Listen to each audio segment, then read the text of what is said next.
All right, let's dive into Chapter 84 of Bibliomancers. This is where a rescue mission gets really complicated, really fast, and turns into this massive ethical test about what it means to actually help someone. So here's how we're going to break it down. We're following Jacques' journey through 6 key moments, starting with his very practical plan and ending with a philosophical showdown that pretty much changes everything for him. Okay, first up, a man with a plan. After that first absolutely terrifying trip into the tower, Jack realizes that just being brave isn't going to work. No, he needs a real strategy. So his mission completely changes. He's not just storming the castle anymore. This is a recon mission now. It's all about survival and, more importantly, understanding what he's up against. That whole impulsive crop top and cutoffs approach, yeah, that's out the window. He puts together a go bag, and this is actually really smart. He's got this gut feeling that whatever is going on in that tower, modern technology is probably not going to work. So he packs things he can rely on, all low-tech essentials. And you just gotta love this. This is such a perfect look inside Jack's head. I mean, even when he's planning for a life or death situation, his brain just zips off on this hilarious tangent about physics. It's what makes him such a great character. But, a plan and some supplies aren't going to be enough. Jack knows he's missing something big, so he goes to find Aya. She's the expert on all things spiritual, to try and make sense of his completely unbelievable journey. And right away, they hit this fundamental problem. Jack says, look, I brought something physical back with me. But her entire belief system says that's impossible. These other planes are spiritual, not material. So you have his direct experience crashing right into her established knowledge. So to prove his point, Jack just starts telling her the whole story, and he begins with that weird, mysterious song that seemed to just pull him toward the tower in the first place. Then he tells her about the bridge, how it just vanished behind him. I mean, think about how scary that is. It didn't blow up or crumble, it was just gone. It trapped him, leaving him no other option but to go forward. And inside, it got even stranger. He describes this huge dragon door knocker that he felt was alive, like it was watching him, judging him. Not just a piece of metal at all. The story wraps up with maybe the weirdest part. This moment where he ate a plate of peas that he was sure were the Eye of Horus, and it somehow connected him to himself in the past and the future. Just wild stuff.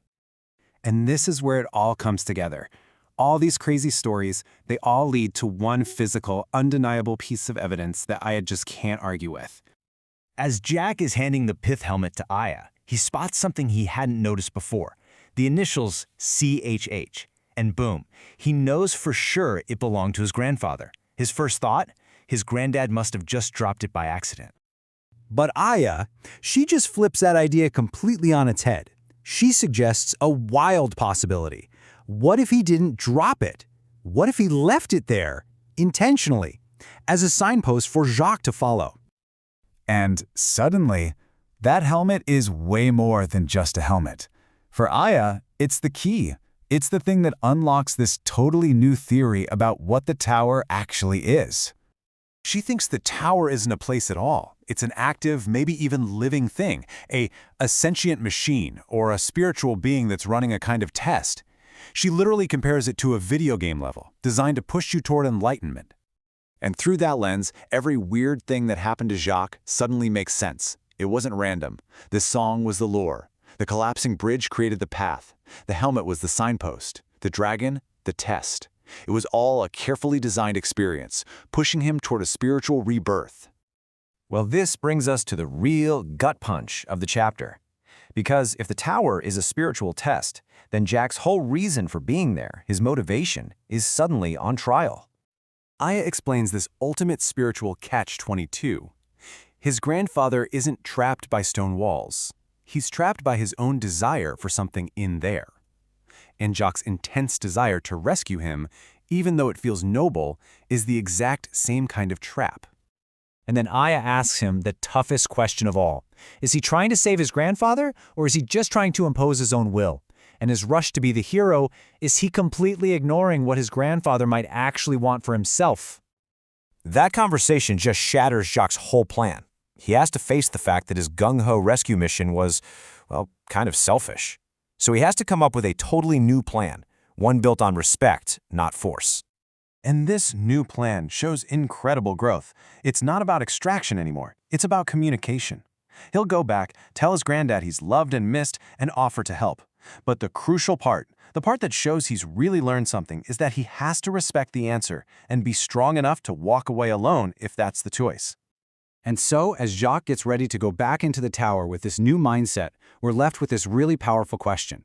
He thinks he can avoid the trap by acting without selfish desire.